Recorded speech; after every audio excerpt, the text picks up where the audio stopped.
Pocos días ya faltan para la pasión del Señor y en estos días se nos están recordando pasajes importantes de esa última semana que Jesús pasó aquí en la tierra y la pasó con sus apóstoles.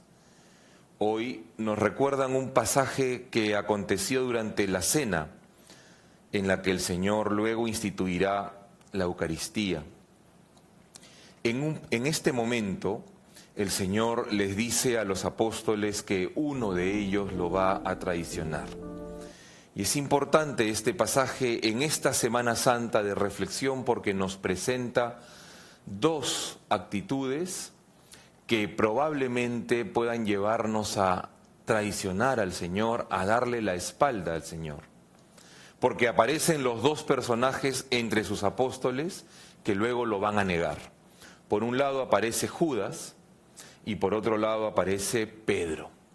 Los dos lo niegan. Quizá las motivaciones fueron diferentes, las conductas fueron distintas, pero al final terminaron en lo mismo, negando al Señor. Es importante meditar en estos dos personajes porque es importante vernos en este espejo para saber si podemos caer o no en estas actitudes, en estas conductas. Es importante meditarlo.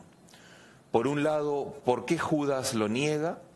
Está claro que el Señor hacía cosas que Judas no entendía y no aprobaba. Judas le decía, deberías hacer esto y el otro.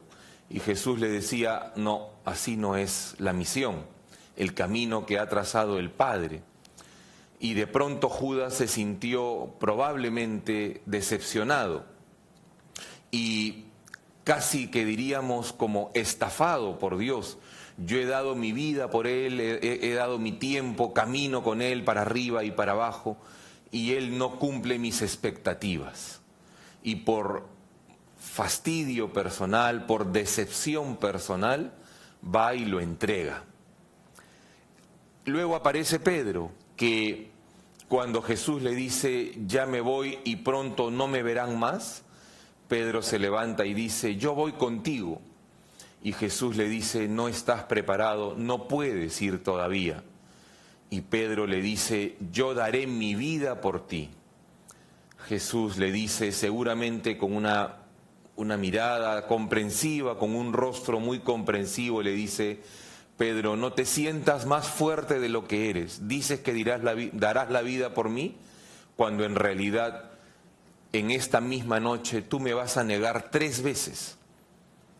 Es decir, por un lado tenemos a uno que siente que Jesús no cumple sus expectativas y por eso lo rechaza y le da la espalda. Y por otro lado tenemos a uno que se siente más fuerte de lo que es y cree que no le va a fallar porque confía demasiado, imprudentemente diríamos, en sus propias fuerzas, que en realidad no las tiene. Y ambos terminan en lo mismo, negaron a Dios. Conocemos el final de cada uno. Judas, cuando se da cuenta de lo mal que ha hecho, se desespera, pasa ese momento solo, sin Dios, no acepta la misericordia de Dios y termina de una manera terrible. En cambio, Pedro, cuando se da cuenta lo mal que ha hecho, pasa ese momento con la mirada de Dios, dice el texto, cuando narren el arrepentimiento de Pedro. Pedro se arrepiente, con humildad acude a la misericordia de Dios y Dios lo perdona. Son estas dos actitudes que el Evangelio nos presenta esta mañana y que nos quieren poner delante como para reflexionar nuestra propia vida. Mirarla como en el espejo de este texto y decir, ¿no será que yo algunas veces he negado, he dado la espalda a Dios, me he alejado de Él o le he fallado? Quizá porque no me siento atendido por Él, que no hace lo que le pido, o quizá porque me he expuesto al peligro, a las tentaciones y he terminado cayendo porque pensaba que la tentación no era tan grande y que yo podía solo. Y a lo mejor en ambos casos he terminado fallándole al Señor. Esto es lo que queremos meditar en esta mañana, camino ya a la Semana Santa, porque recuerden que la Semana Santa es una invitación a un cambio, a un proponer una vida nueva, por eso es la resurrección. Quizá estos elementos deban entrar en esta evaluación que venimos haciendo. 2 actitudes, 2 conductas de las cuales me tengo que cuidar muchísimo, la de Judas y la de Pedro, para no darle la espalda al Señor, para no fallarle.